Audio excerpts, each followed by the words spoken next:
ሰላም ጤና ይስጥልን ተመልካቾቻችን፣ የአፍሪካ ሬኔሳንስ ቴሌቪዥን ዜናዎች ከዚህ በማስከተል ይቀርባሉ። በቅድሚያም አርዕስተ ዜናዎችን እነሆ። የቀይ ባህር አካባቢ የጸጥታ ስጋት የዓለምን የሸቀጦች ዋጋ ሊያንር እንደሚችል ተገለጸ። የፌዴራል አቃቤ ሕግ በሊቢያ ስደተኞችን አሳግተው ከ2 ቢሊዮን ብር በላይ ሰብስበዋል ባላቸው ሰዎች ላይ ክስ መሰረተ።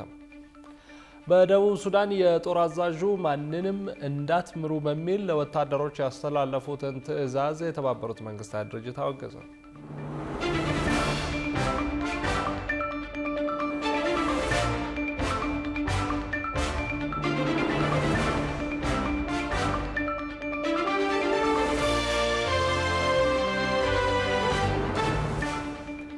ወደ ተመልካቾቻችን በያላችሁበት የዓለም ጥግ ሰላምታችን ይድረስ። ይህ የአፍሪካን ሬኔሳንስ ቴሌቪዥን የዜና ሰዓት ነው። የተመራረጡ ዜናዎቻችንን ወደ እናንተ እናደርሳለን። አብራችሁ እንድትሆኑ የምጋብዛችሁ ደግሞ የምስራ ገዛኝ ነኝ። የቀይ ባህር አካባቢ የጸጥታ ስጋት የዓለምን የሸቀጦች ዋጋ ሊያንር እንደሚችል ተገለጸ። በቀይ ባህር አካባቢ እየተባባሰ የመጣው የጸጥታ ስጋት በዓለም አቀፍ የንግድ መስመሮች ላይ ከፍተኛ መስተጓጎል እየፈጠረ እንደሆነ ብሉምበርግ ዘግቧል። ሮሃ ግርማ ተጨማሪ አላት። ከጥንታዊው ዘመን አንስቶ የባህር ጉዞ መስመሮች ለፍልሰት፣ ለንግድና ለወታደራዊ ዘመቻዎች ወሳኝ ሆነው አሁን ድረስ ዘልቀዋል። በተለይ ነዳጅና ሌሎች መሰረታዊ ፍላጎቶች በከፍተኛ መጠን በግዙፍ የጭነት መርከቦች ለማንቀሳቀስና ለማቅረብ የባህር መስመሮች ወሳኝ ናቸው። በዓለም ባንክና በተባበሩት መንግስታት መረጃ መሰረት ከ80 በመቶ በላይ የዓለም ሸቀጦች የሚዘዋወሩት በባህር ላይ ነው። በዚህም የባህር ላይ ትራንስፖርት ለዓለም አቀፍ ንግድ፣ ለጥሬ ዕቃዎችና በከፊል ለተዘጋጁና ላለቀላቸው ምርቶች ዝውውር ወሳኝ መንገድ ነው። በዓለም ዙሪያ ለዚህ የባህር ላይ እንቅስቃሴ ወሳኝ የሆኑ መስመሮች ያሉ ሲሆን ከእነዚህ መካከል ደግሞ ቀይ ባህር ቀዳሚው ነው። አህጉረ አፍሪካን፣ እስያንና አውሮፓን የሚያገናኘው ይህ ባህር ለዓለም የንግድ እንቅስቃሴ ወሳኝ መስመር እንደሆነ ይታመናል። በዚህም በቀይ ባህር አካባቢ የተባባሰ የመጣው የጸጥታ ስጋት በዓለም አቀፍ የንግድ መስመሮች ላይ ከፍተኛ መስተጓጎል እየፈጠረ እንደሆነ ብሉምበርግ ዘግቧል። በትላልቅ የጭነት መርከቦች ላይ የሚፈጸሙ ጥቃቶች ቁጥር መጨመሩን ተከትሎ የዓለም የንግድ እንቅስቃሴ የጀርባ አጥንት የሆኑት የመርከብ ድርጅቶች መደበኛ መንገዳቸውን ለመቀየር ተገደዋል ተብሏል። እንደ ብሉምበርግ ዘገባ ከሆነ አብዛኞቹ የጭነት መርከቦች በቀይ ባህርና በስዊዝ ካናል በኩል የሚያደርጉትን ጉዞ በማቋረጥ በአፍሪካ ዙሪያ በሚገኘው የኬፕ ኦፍ ጉድ ሆፕ ረዥም መንገድ ለመጓዝ ተገደዋል። ይህ ድንገተኛ የስራ ለውጥ በዓለም አቀፍ የንግድ ሰንሰለት ላይ ከፍተኛ ጫና እያሳደረ ሲሆን በተለይም የሸቀጦችን ዋጋ በመላው ዓለም ሊያንረው እንደሚችል ተሰግቷል። የመንገድ ለውጡ በጉዞ ላይ እስከ 10 ቀናት የሚደርስ ተጨማሪ ጊዜ ያስከተለ ሲሆን ይህም በነዳጅና በሌሎች የአሰራር ወጪዎች ላይ ከፍተኛ ንረት መፍጠሩ ተመላክቷል። የመድን ኩባንያዎች በባህር ላይ ባለው ስጋት ምክንያት የሚጠይቁት የዋስትና ክፍያ በከፍተኛ ሁኔታ መጨመሩም ለንግድ ዘርፉ ሌላኛው ፈተና መሆኑ የተነገረ ሲሆን በተለይም ከአውሮፓ ወደ እስያ የሚጓጓዙ የኤሌክትሮኒክስ ምርቶች፣ አልባሳትና የኢንዱስትሪ ጥሬ ዕቃዎች አቅርቦት በመዘግየቱ ምክንያት ገበያው ላይ እጥረት መታየት ጀምሯል ተብሏል።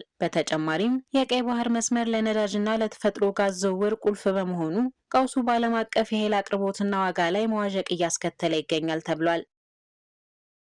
የፌዴራል አቃቤ ሕግ በሊቢያ ስደተኞችን አሳግተው ከ2 ቢሊዮን ብር በላይ ሰብስበዋል ባላቸው ሰዎች ላይ ክስ መሰረተ። አቃቤ ሕጉ ስደተኞችን በህገወጥ መንገድ ከኢትዮጵያ ድንበር ካስወጡ በኋላ በሊቢያ ውስጥ ታግተው ገንዘብ እንዲጠየቅባቸውና እጅግ አሰቃቂ በሆነ መንገድ እንዲሰቃዩ አድርገዋል ባላቸው 28 ሰዎች ላይ ክስ መመስረቱን አስታውቋል። ጌታውን አበበ ተጨማሪ አለው። የፌዴራል አቃቤ ሕግ ስደተኞችን በህገ ወጥ መንገድ ከኢትዮጵያ ድንበር ካስወጡ በኋላ ሊቢያ ውስጥ ታግተው ገንዘብ እንዲጠየቅባቸውና እጅግ አሰቃቂ በሆነ መንገድ እንዲሰቃዩ አድርገዋል ባላቸው 28 ሰዎች ላይ ክስ መመስረቱን አስታውቋል። በተከሳሾቹ አማካኝነት ከተዘዋወሩት ስደተኞች ውስጥ የሁለቱ ህይወት እንዳለፈና 15 ሰዎች የደረሱበት እንዳልታወቀም የተገለጸ ሲሆን ክስ ከተመሰረተባቸው ተጠርጣሪዎች ውስጥ በስምንቱ ብቻ የተሰበሰበው ገንዘብ 2.1 ቢሊዮን ብር እንደሆነ አቃቤ ሕግ አስታውቋል። ፍትህ ሚኒስቴር ማክሰኞ ጥር 19 2018 ዓ.ም ያወጣው መረጃ እንደሚያመለክተው ይህ ክስ የተመሰረተው በሊቢያ መስመር በሰው ልጅ የሚነግዱ ዋና አዘዋዋሪዎች ላይ ትኩረት አድርጎ የተካሄደን ምርመራ መነሻ በማድረግ ነው። በዚህ ምርመራ ላይ ተሳትፈዋል ከተባሉ የፌዴራል ተቋማት መካከል ፍትህ ሚኒስቴር፣ የፌዴራል ፖሊስ፣ የብሔራዊ መረጃና ደህንነት አገልግሎት እንዲሁም የፋይናንስ መረጃ ደህንነት ይገኙበታል። አቃቢ ሕግ በፌዴራል ከፍተኛ ፍርድ ቤት የመሰረተው ክስ ግለሰቦቹ የተደራጀ የወንጀል ቡድን አደራጅተው እንዲሁም በስራቸው ሌሎች አነስተኛ ስራ የሚሰሩ ደላሎችን በመመልመል ስደተኞችን ሲያዘዋውሩ እንደቆዩ እንደሚያስረዳ ተገልጿል። ፍትህ ሚኒስቴር ባወጣው መረጃ ተከሳሾቹ በባህር ዳርና ጎንደር አካባቢ ሰዎችን ወደ ሱዳን ድንበር የሚያጓጉዙ ተቀጣሪዎች ሰነዶችን በማዘጋጀት የመደበኛ በሆነ መንገድ ከሀገር ሲያስወጡ ቆይተዋል ያለ ሲሆን ስደተኞችን በህገ ወጥ መንገድ ከኢትዮጵያ ድንበር ካስወጡ በኋላ ሊቢያ ወስደው በመጋዘኖች ሲያጉሩ እንደነበርም መረጃው ያትታል። ስደተኞች የሚቆይባቸው መጋዘኖች ተከሳሾችና ግብረ አበሮቻቸው የሚያስተዳድሯቸው እንደሆነ የሚጠቅሰው መረጃው በህይወት ለመቆየት ብቻ የሚበቃቸውን ምግብ እንዲያገኙ አድርገው እንደያዟቸውም ይገልጻል። የስደተኞቹ ቤተሰቦች ከፍተኛ ገንዘብ እንዲከፍሉ ሲጠየቁ እንደነበርና ገንዘቡ እስኪከፈል ድረስም ሰዎቹን በዕዳ መያዣነት ሲይዙ ቆይተዋል በሚል የከሰሰ ሲሆን በፍጥነት ገንዘብ ያልተከፈለላቸው ስደተኞችን እጅግ አሰቃቂ በሆነ ሁኔታ እየደበደቡና እያሰቃዩ በተንቀሳቃሽ ምስል በመቅረጽ ወደ ቤተሰቦቻቸው በመላክ ገንዘብ እንዲከፈል ጫና ሲያደርጉ ቆይተዋል ሲልም ወንጅሏል። ክስ የተመሰረተባቸው ሰዎች በአጠቃላይ 1800 ሰዎችን በህገ ወጥ መንገድ እንዳዘዋወሩ የገለጸው ፍትህ ሚኒስቴር ከእነዚህ ውስጥ የ85 ስደተኞች ማንነት እንደተለየ ተገልጿል። ማንነታቸው ከታወቁት ሰዎች መካከል 2 ህይወታቸው ማለፉና 2 ሰዎች ደግሞ በድብደባ ምክንያት ለበሽታ መዳረጋቸው ተረጋግጧል የተባለ ሲሆን 15 ሰዎች ደግሞ የደረሱበት ያልታወቀ እንደሆነ መረጋገጡን አስታውቋል።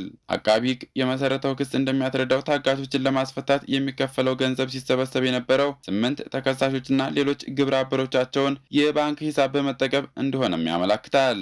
የተሰበሰበውን ገንዘብ በፍጥነት ሲጠቀሙበትና ለግብረ አበሮቻቸው ክፍያ ሲፈጽሙበት ነበር ያለው መረጃው ከዝውውር ውጪ የተረፈውን ቀሪውን ገንዘብ በውጭ ሀገርና በሀገር ውስጥ ሀብት ሲያንቀሳቅሱበት እንደተገኘም ተገልጿል። አቃቢ ህግ በቁጥጥር ስር በዋሉ 28 ተጠርጣሪዎች ላይ 3 ክሶችን የመሰረተ ሲሆን የመጀመሪያው ክስ የከባድ በሰው ልጅ መነገድ ወንጀልና በወንጀል ድርጊት የተገኘን ገንዘብ ወይም ንብረት ከክሶቹ መካከል ተካቷል። ሶስተኛው ክስ ህገ ወጥ ሐዋላ በመስራት ሀብት የማሸሽ ወንጀል እንደሆነ ሲመላከት ተከሳሾቹ ያፈሯቸው ቤቶች ተሽከርካሪዎችና ከ71 ሚሊዮን ብር በላይ የሆነ ገንዘብ ለማካካሻነት እንደታገደም ፍትህ ሚኒስቴር አስታውቋል። የደቡብ ሱዳን ከፍተኛ የጦር አዛዥ ማንንም እንዳትምሩ በሚል ወታደሮች ያስተላለፉትን ትዕዛዝ የተባበሩት መንግስታት ድርጅት በጽኑ አወገዘ። በሌላ ዜና አሜሪካ ቦምብ ጣይ አውሮፕላን ተሸካሚ ግዙፍ የጦር መርከቧ ወደ ኢራን ማስጠጋቷን ተከትሎ ቴህራን ውርድ ከራሴ ስትል ማስጠንቀቋን ኤኤፍፒ ዘግቧል። የውጭ ትንታኔና ዓለም አቀፍ ጉዳዮች ዘጋቢያችን ቃል ኪዳን ይጥና ጉዳዩን በዝርዝር ተመልክቶታል። South Sudan is once again teetering on the edge of widespread bloodshed.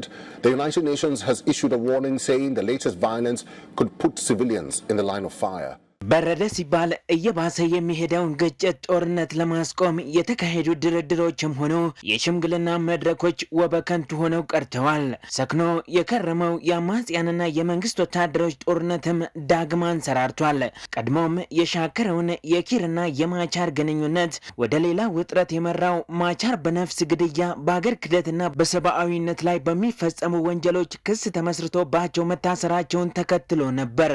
እንደ ኤኤፍፒ ዘገባ ከስልጣን የታገዱት የደቡብ ሱዳን የቀድሞ ምክትል ፕሬዝዳንት የቀረቡባቸውን ውንጀላዎች ውድቅ ቢያደርጉም ክሳቸው አሁንም መታየቱን የቀጠለ ሲሆን የቀድሞ ምክትል ፕሬዝዳንት ታማኝ የሆኑ ኃይሎችን በፊናቸው ባለፉት ሳምንታት በርካታ አካባቢዎችን ተቆጣጥረዋል።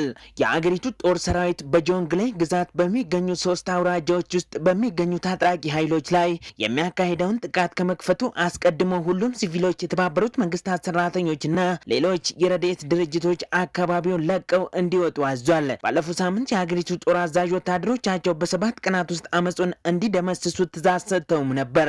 ፌስቡክ ላይ በተለጠፈ አንድ ቪዲዮ ላይ ወታደራዊ አዛዡ ኦሉኒ ማንንም እንዳትምሩ፣ አረጋውያን፣ ህጻናት፣ ወፎች ወይም አንድም ቤት ቆሞ እንዳይገኝ ሲሉ ይደመጣሉ። በደቡብ ሱዳን የተባበሩት መንግስታት ድርጅት የሰብአዊ መብት ኮሚሽን በጆንግሌ ግዛት እየተካሄደ ባለው ውጊያ እጅጉን መደናገጡን ገልጿል። በአካባቢው የሚገኙ ሲቪሎች ወደ ረግረጋማ ቦታዎች እየሸሹ መሆኑን ከዓይን እማኞች መረዳቱንም ጠቅሷል። እንደ ተመድ ሪፖርት እየተቀጣጠለ ባለው ግጭት የተነሳ ከወዲሁ ከ180 ሺህ በላይ ሰዎች ከመኖሪያቸው ተፈናቅለዋል። ለዓመታት ከዘለቀው ያልተረጋጋ ሰላም በኋላ ደቡብ ሱዳን እንደገና ጦርነት አፋፍ ላይ ትገኛለች ሲሉ በርካቶች ስጋታቸውን እየገለጹ ሲሆን የተባበሩት መንግስታት ድርጅትም ከውልደቷ ማግስት ጀምሮ ሰላም የራቃት አፍሪካዊቱ እምቦቀቅላ ሀገር ደቡብ ሱዳን ዳግም እንደገና ደም ወደሚያቃባ የእርስ በርስ ጦርነት ለመግባት ልጓሙ እንደተፈታ ፈረስ እየገሰገሰች ነው ሲል አሳስቧል። President Trump not to carry out the strike or to postpone it until enough U.S. forces were deployed to neutralize an Iranian retaliation. በሌላ ዜና አሜሪካ ቦምብ ጣይ አውሮፕላን ተሸካሚ ግዙፍ የጦር መርከቧን ወደ ኢራን ማስጠጋቷን ተከትሎ ቴህራን ውርድ ከራሴ ስትል ማስጠንቀቋን ኤኤፍፒ ዘግቧል። የኢራንን አገዛዝ የሚኮንኑ ተቃውሞዎች በሀገሪቱ በቀጠለበት በአሁኑ ወቅት አሜሪካ ተቃዋሚዎችን ወግና በኢራን ላይ ጥቃት የምትፈጽም ከሆነ በቀጥታ እስራኤልና የአሜሪካ ወታደሮች ኢላማ እንደሚሆኑ ቴህራን መዛቷ የሚታወስ ሲሆን እንደ ኤኤፍፒ ዘገባ ግን ትራምፕ የኢራንን ዛቻ ከመጤፍ ሳይቆጥሩት ቦምብ ጣይ አውሮፕላን ተሸካሚ ግዙፍ የጦር መርከባቸውን ማስጠጋታቸውን ተከትሎም ረጅም እጆቿ ጋዛ፣ ሊባኖስ፣ ሶሪያ ላይ የተቆረጡባት የመን ላይ የሚገዘገዙባት ኢራን ከዋሽንግተን ከቀረበላት አንድም የድርድር አሊያም የጦር በትር ሁለተኛውን መምረጧ የጊዜ ጉዳይ ብቻ ነው እየተባለ ይገኛል። በስፋት እየወጡ እንዳሉ መረጃዎች ከሆነ ዩኤስኤስ አብርሃም ሊንከን የጦር አውሮፕላን ተሸካሚ መርከብ ከ1 እስከ 2 ባሉ ቀናት ውስጥ በኢራን ላይ ጥቃት ለመሰንዘር ዝግጅቷን በማጠናቀቅ ላይ ስትሆን የዩናይትድ ስቴትስ ጦር በክልሉ ያለውን የጥቃት ቡድን ለማጠናከር ተጨማሪ 12 የጦር አውሮፕላኖችን መላኩም ተዘግቧል። ኢራን በበኩሏ በኢራቅ፣ በሶሪያ፣ በኳታርና በባህረ ሰላጤው ሀገራት የሚገኙ የአሜሪካ የጦር ሰፈሮችን እንደምታጠቃ በግልጽ ያስጠነቀቀች ሲሆን ከተነካን ጦርነቱ ከኢራን ምድር ይወጣል የሚል መልእክት ማስተላለፏን ተከትሎም የመጀመሪያ ኢላማዋ የሚሆነው ቴል አቪቭ መሆኗን ለመገመት ነብይ መሆን አይጠይቅም እየተባለ ይገኛል።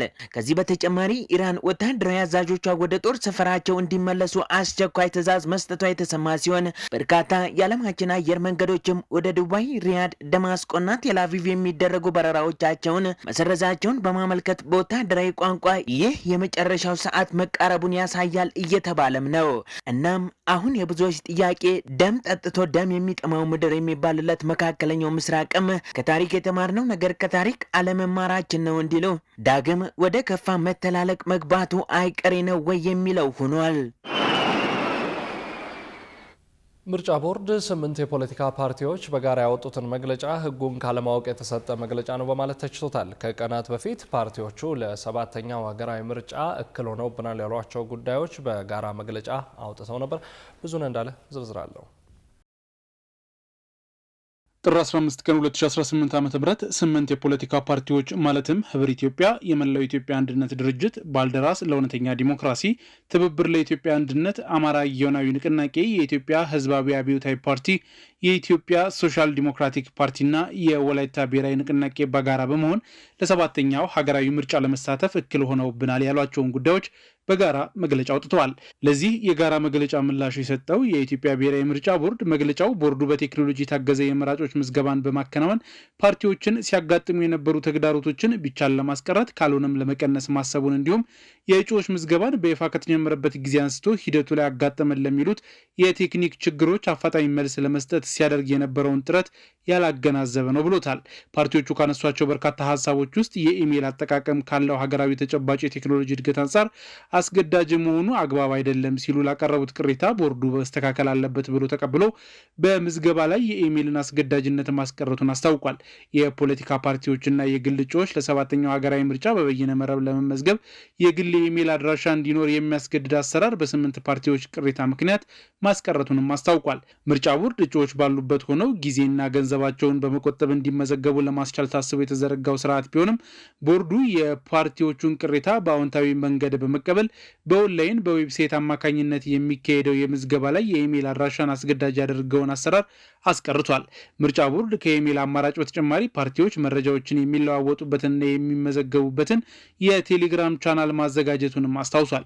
ከዚህ ውጪ በፓርቲዎቹ ሌላው እንደ ቅሬታ የቀረበው የአካል ጉዳተኞች ከ2 ሆስፒታሎች ማስረጃ እንዲያቀርቡ እንደ ግዴታ መቀመጡን፣ ይህም የሀገሪቱን ገጠራማ አካባቢዎች ያላገናዘበና ሆስፒታሎች በሌሉባቸው አካባቢዎች ማስረጃ የጠየቀ እንዲሁም የአካል ጉዳተኝነት የሚዳሰስና የሚታይ ሆኖ ሳለ እንደ ውስጥ ደዌ ማስረጃ መጠየቁ በራሱ ትክክል አይደለም የሚል ሲሆን ቦርዱ በሰጠው ምላሽ አካል ጉዳተኞች ከ2 ሆስፒታሎች ማስረጃ እንዲያቀርቡ ግዴታ አላስቀመጥኩም፣ ይልቁንም የዲጂታል ሲስተሙ አካል ጉዳተኞችንም ታሳቢ አድርጎ እየለማ ነው ብሏል። ከዚህ ቀደም ቦርዱ በሕጉ መሰረት ሴቶችና አካል ጉዳተኞችን በስፋት ለሚያሳትፉ ፓርቲዎች የሚሰጠውን የገንዘብ ድጋፍ በማሰብ ሐሰተኛ የሴቶች ሴቶችና የአካል ጉዳተኞች ቁጥር እንዳላቸው አድርገው ያስገቡ ፓርቲዎች መኖራቸውን በማስረጃ የተረጋገጠ ነው ሲል የገለጸው ቦርዱ ማበረታቻው ከግብር ከፋዩ ሕዝብ ላይ ከሚሰበሰብ ገንዘብ የሚሰጥ እንደመሆኑ መጠን ቦርዱ መከታተል ግዴታው መሆኑን አንስቶ ይህም በመሆኑ እንደ አሰራር አካል ጉዳተኛ ለመሆናቸው ማረጋገጫነት ማስረጃ ተብለው ሊቀርቡ የሚችሉ ከመንግስት የሕክምና ተቋም ወይም ከአካል ጉዳተኞች ማህበር የተሰጠ ማረጋገጫ እንዲያያይዙ ተጠየቀ እንጂ ፓርቲዎቹ እንዳሉት ከሁለት ሆስፒታል ማስረጃ ያቅርቡ የሚል መጠየቅ የለውም ሲል አብራርቷል። ፓርቲዎቹ ቅሬታ ሲያቀርቡ የቦርዱ ስልጣንና ኃላፊነት ምንድነው የሚለውን እንዲሁም የፓርቲዎች መብትና ግዴታስ ምንድነው የሚለውን ለይተው መሆን እንዳለበት ገልጸው አንዳንድ ቅሬታዎች ሕጉን ምን ይላል የሚለውን ጠንቅቆ ካለመረዳት የሚሰጡ ናቸውም ብሏል። ከዚህ ባለፈ ማንኛውም እጩ ወይም የፖለቲካ ፓርቲ በ7555 ነጻ አጭር የጥሪ መስመር ላይ በመደወል ከቦርዱ አስፈላጊውን የመረጃ ድጋፍ ማግኘት እንደሚችልም ተናግሯል። ክቡራትና ክቡራን ተመልካቾቻችን አሁንም የአፍሪካን ሬኔሳንስ ቴሌቪዥን ዜናዎች እንደቀጠሉ ናቸው። ወደ ቀጣዮቹ ጉዳዮቻችን ከመሻገራችን በፊት ይፋዊ የማህበራዊ ገጾቻችንን እናስታውሳችሁ ወደድን። በቴሌቪዥን ስርጭት ያለፏቸውን ፕሮግራሞቻችንን ከ1.8 ሚሊዮን በላይ ሰብስክራይበሮች ባሉት አርትስ ቲቪ ወርልድ የዩቲዩብ ገጻችን በኩል ልትከታተሉ ትችላላችሁ። በተጨማሪም በርካታ ተከታዮችን ባፈራንባቸው በፌስቡክ፣ በቀድሞ ትዊተርና በአሁኑ ኤክስ እንዲሁም በቲክቶክና ኢንስታግራም ገጾቻችን በኩል ልትከታተሉ ትችላላችሁ።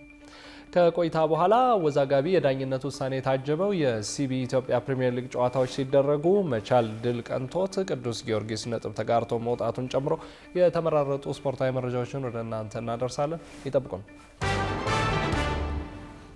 የኢትዮጵያ ንግድ ባንክ ጠቅላላ ሀብት ከ2.3 ትሪሊዮን ብር በላይ እንደተሻገረ ተገለጸ።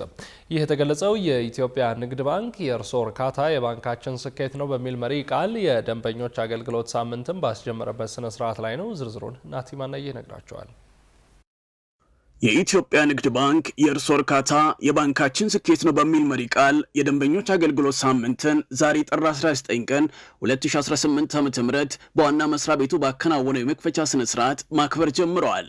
በዚህ የመክፈቻ ስነ ስርዓት ላይ እንደተገለጸው ከሆነ ባንኩ ከተመሰረተበት ጊዜ ጀምሮ ባሉት ዓመታት ውስጥ አከማችቶት የማያውቀውን 515.5 ቢሊዮን ብር ተቀማጭ ገንዘብ በ2017 የበጀት ዓመት ብቻ ማሰባሰብ እንደቻለ የኢትዮጵያ ንግድ ባንክ የፕሬዝዳንት ተወካይና የኮርፖሬት አገልግሎቶች ኤግዚኪዩቲቭ ምክትል ፕሬዝዳንት አቶ ኤፍሬም ሞክሪያ ገልጸዋል። ከምስረታው ጀምሮ ባሉት 77 ዓመታት በአጠቃላይ ያላስመዘገበውን ከ515.5 ቢሊዮን ብር በላይ ተቀማጭ ገንዘብ በማሰባሰብ ስኬት በ2017 በጀት ዓመት በማስመዝገብ አስደማሚ ታሪክ ሰርቷል። በተጨማሪም በ2018 የበጀት ዓመት የመጀመሪያ 6 ወር ተጨማሪ 325 ቢሊዮን ብር በማሰባሰብ አጠቃላይ ተቀማጭ ገንዘብ መጠኑን 2.3 ትሪሊዮን ብር እንደደረሰም አስታውቀዋል።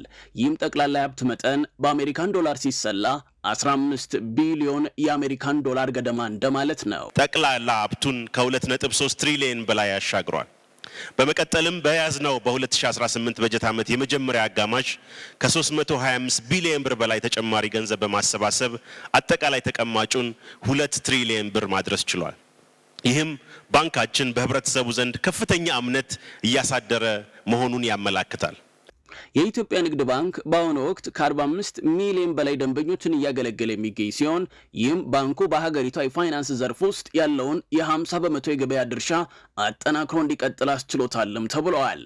በዝግጅቱ ላይ ንግግር ያደረጉት የገንዘብ ሚኒስቴር ሚኒስትሩ አቶ አህመድ ሽዴ መንግስት የባንኩን የሀብት ጥራትና ጥንካሬ ለመጠበቅ እስከ 900 ቢሊዮን ብር የሚጠጋ ቦንድ በማተም ድጋፍ ማድረጉን የገለጹ ሲሆን በቅርቡ ተግባራዊ የተደረገው የውጭ ምንዛሬ ተመን በገበያ እንዲወሰን መደረጉ ለባንኩ ውጤታማነት የላቀ አስተዋጽኦ ማበርከቱንም ተናግረዋል።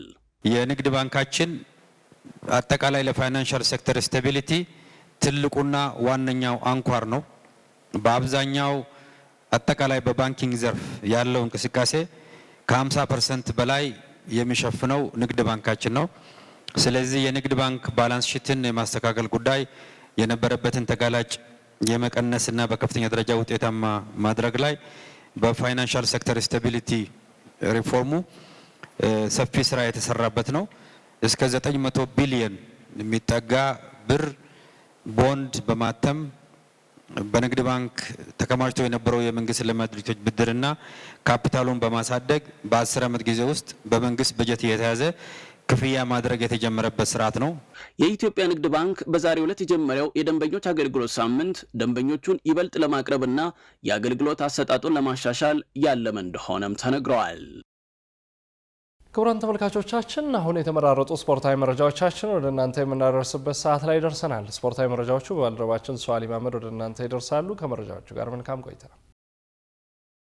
ከአፍሪካ ሬኔሳንስ ቴሌቪዥን የሰዓቱን ስፖርታዊ መረጃዎች ይዘን መጥተናል። መረጃዎቻችንን ከሀገር ውስጥ እናስቀድማለን። በአወዛጋቢ የዳኝነት ውሳኔ የታጀበው የሲቢ ኢትዮጵያ ፕሪሚየር ሊግ ጨዋታዎች ሲደረጉ መቻል ድል ሲቀናው ቅዱስ ጊዮርጊስ ነጥብ ተጋርቶ ወጥቷል። በ17ኛ ሳምንት ሁለተኛ ቀን ላይ የተገናኙት ቅዱስ ጊዮርጊስና ምድረገነት ሽረ ያለምንም ግብ አቻ ተለያይተዋል። ቀን 7 ሰዓት ላይ በአዲስ አበባ ስታዲየም በተደረገው ጨዋታ ሁለቱም ቡድኖች ግብ ለማስቆጠር ሙከራ ቢያደርጉም ኳስና በረምን ሳያገናኙ ጨዋታው ተጠናቋል። አወዛጋቢ ዳኝነት ውሳኔዎች በተሰጡበት ጨዋታ ላይ የምድረገነት ሽረ ተጫዋች የሆነው ስንታየው ወለጬ በሁለት ቢጫ ካርድ ከሜዳ ተሰናብቷል። በጨዋታው የመጨረሻ ደቂቃዎች ላይ ቅዱስ ጊዮርጊሶች በፍጹም ጥላሁን አማካኝነት ከማዕዘን ምት የተሻገረለትን ግብ ማስቆጠር ቢችልም በዕለቱ ዳኛ ጎሉ መሻሩ በበርካታ ደጋፊዎች ዘንድ የዳኝነት ጥያቄ ፈጥሯል። ከአወዛጋቢ ጨዋታ መጠናቀቅ በኋላ የኢትዮጵያ ብሔራዊ ዳኞች ኮሚቴ የፕሪሚየር ሊግ ዳኞች ጨዋታ የመምራት ብቃት ላይ ከፍተኛ ስጋት እንዳደረበትና አስቸኳይ ስብሰባ ለሐሙስ መጥራቱ ታውቋል።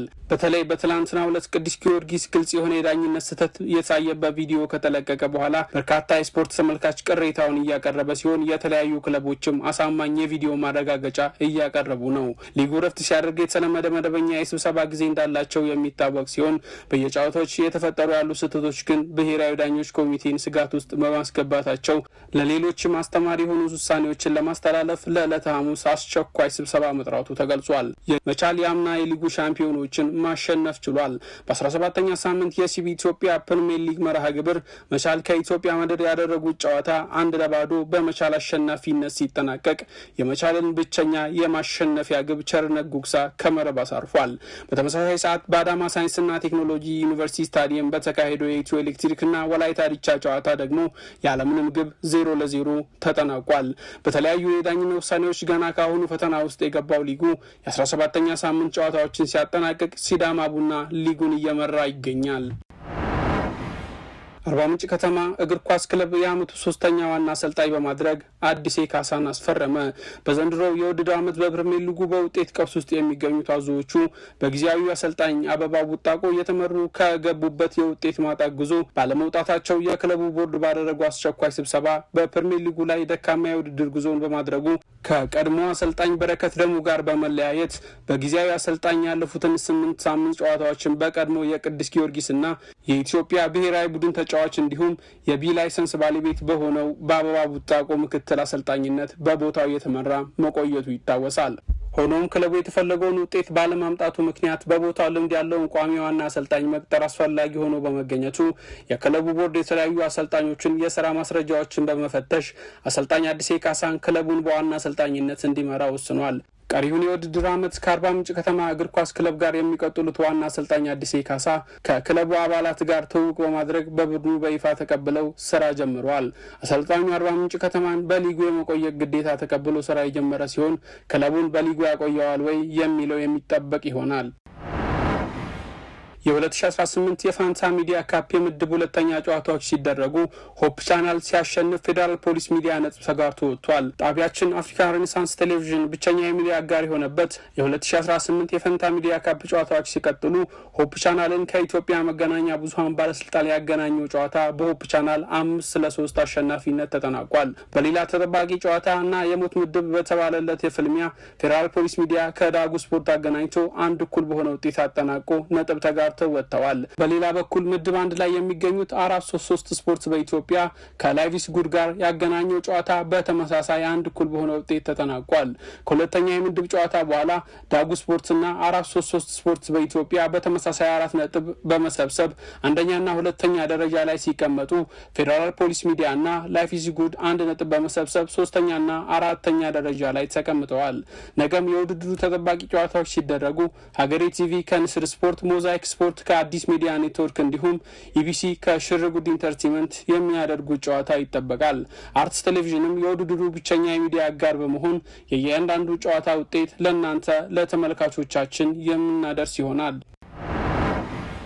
ኖቲንጋም ፎረስት የክሪስታል ፓላሱን የፊት መስመር አጥቂ ፊሊፕ ማቴታን ለማስፈረም የዝውውር ጥያቄ ማቅረቡ ተሰምቷል። ኖቲንጋም ፎረስት ዡአን ፊሊፕ ማቴታን ከክሪስታል ፓላስ ለማስፈረም 35 ሚሊዮን ፓውንድ ለመክፈል መዘጋጀቱ የተገለጸ ሲሆን በተጨማሪም ለጎል አዳኙ ከፍተኛ የደሞዝ ጭማሪ ለማድረግ ፍላጎት አላቸው ተብሏል። ክሪስታል ፓላስ የፈለጉት የ40 ሚሊዮን ፓውንድ ግምት ከተሟላና ሌላ ተተኪ ተጫዋች ማግኘት የሚችሉ ከሆነ ፈረንሳዊውን አጥቂ ፊሊፕ ማቴታን ለመልቀቅ ፍቃደኛ መሆናቸው ዘ አትሌቲክስ አስነብቧል። ዩቬንቱስና አስተን ቪላ ተጫዋቹን ለማስፈረም ፍላጎት የነበራቸው ቢሆኑም ክለቡ የሚጠይቀው ዋጋ ግን ከፍተኛ እንደሆነባቸው ተነግሯል። ማቴታ ክሪስታል ፓላስን መልቀቅ ቢፈልግም እስካሁን ድረስ በይፋ መልቀቂያ ጥያቄ ያላቀረበ ሲሆን የ28 ዓመቱ ተጫዋች በክሪስታል ፓላስ ቤት የ18 ወራት ኮንትራት ይቀረዋል። ባለፈው ክረምት ኖቲንግሃም ፎረስት የክሪስታል ፓላስን ቦታ ተክቶ የአውሮፓ ሊግ መሳተፉን ተከትሎ በሁለቱ ክለቦች መካከል ያለው ግንኙነት ሻክሮ ቆይቷል። ሁለቱ ክለቦች በ24ኛ ሳምንት የእንግሊዝ ፕሪሚየር ሊግ በመጪው እሁድ በሲቲ ግራውንድ ስታዲየም እርስ በርሳቸው ይጫወታሉ። በአሁኑ ወቅት ክሪስታል ፓላስ በፕሪሚየር ሊጉ 15ኛ ደረጃ ላይ የሚገኝ ሲሆን በአንጻሩ 17ኛ ደረጃ ላይ ካለው ኖቲንግሃም ፎረስት በ3 ነጥብ በልጦ ይገኛል። ውድ ተመልካቾቻችን የአፍሪካን ሬኔሳንስ ቴሌቪዥን የሰዓቱ ዜናዎች የተከታተላችሁትን ይመስሉ ነበር። ስለሰጣችሁን ጊዜ ከልብ እያመሰገንን ከዜናዎቹ ጋር ያብስራ ገዛኝ ቆይታ አድርጌ ያለው ከቀሪ ጣቢያችን ዝግጅቶች ጋር መልካም ጊዜ ተመኘሁ።